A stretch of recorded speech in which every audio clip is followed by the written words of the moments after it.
顾西西，你不觉得你的尹太太做的很不合格，很容易被别人怀疑吗？有吗？我怎么了？你看看人家，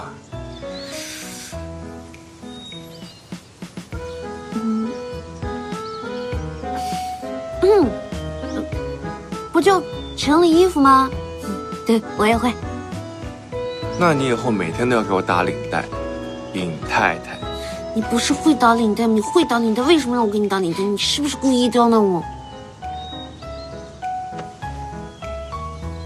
做戏可是要做全套。李思成，你不要跟我得寸进尺哦。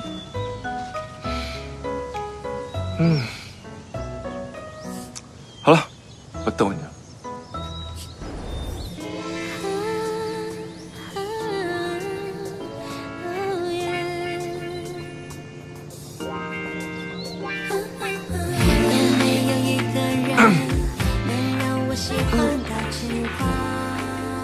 哎呀，你不是要上班了吗？快走吧，别迟到了，快去吧。那我去上班了。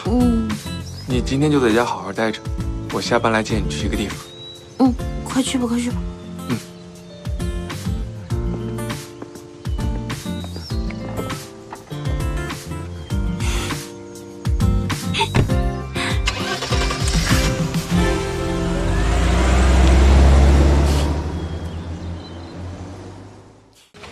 我记得，当时你送我这个本子的时候，就鼓励我要一直画画。说不定，如果当时没有你的鼓励，我现在真的成为不了设计师呢。但我不全是为了鼓励你。我这个人是很自私的，我只想要在离开你的时候，把我一点东西留在你那里，这样，你看到这个本子，就可以想到我。学长，我第一次遇见你的时候，我就忍不住想多看你几眼，哪怕是多看一眼也好。念希的故事，就是你的故事。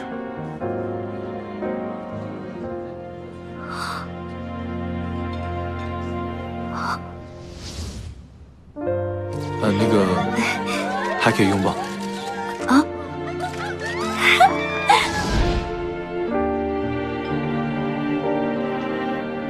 什么意思啊？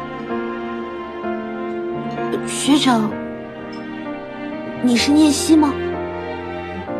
你知道吗？因为你喜欢画画，所以我也想跟你做一样的事情，想着这样就可以跟你多靠近一点。